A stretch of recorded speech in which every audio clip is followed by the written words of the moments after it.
Welcome to our channel. Today we how to configure Helm charts for Spark applications on Kubernetes step by step clearly.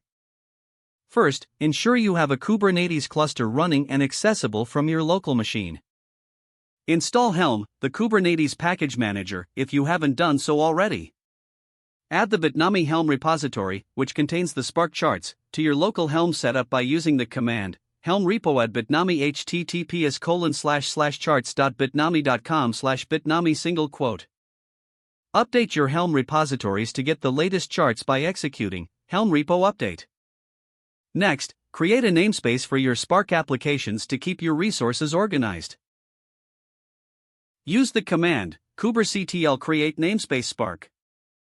Now you're ready to install the Spark chart. Use the following command to deploy a Spark application: helm install myspark bitnami/spark namespace Spark. You can customize your Spark configuration by using a values file. Create a file named sparkvalues.yaml. Open the file and specify your desired Spark configurations, like the number of executors or memory limits. For example, add the following lines to set the executor instances and memory limits: worker, replicas, 3 resources, requests, Once the chart is installed, check the status of your Spark deployment with the command helm status myspark namespace. To view the logs of your Spark application, you will need the pod name, which you can find by running kuberctl get pods namespace Spark. Use the pod name in the following command to fetch the logs: kuberctl logs pod name namespace Spark.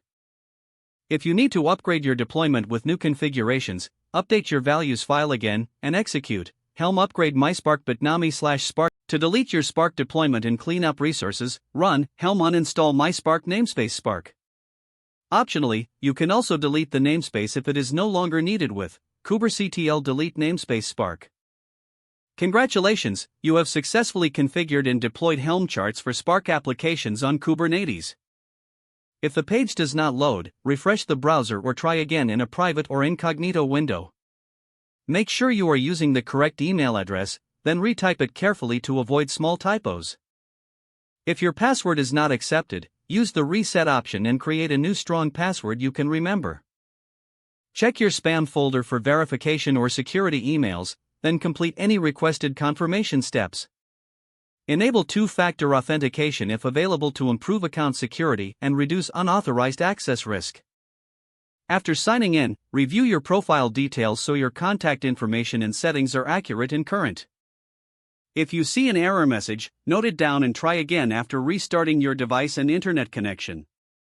Log out when you finish, especially on shared devices, to keep your account and payment information secure. If the page does not load, refresh the browser or try again in a private or incognito window. Don't forget to like this video and subscribe to our channel for more step-by-step tech guides.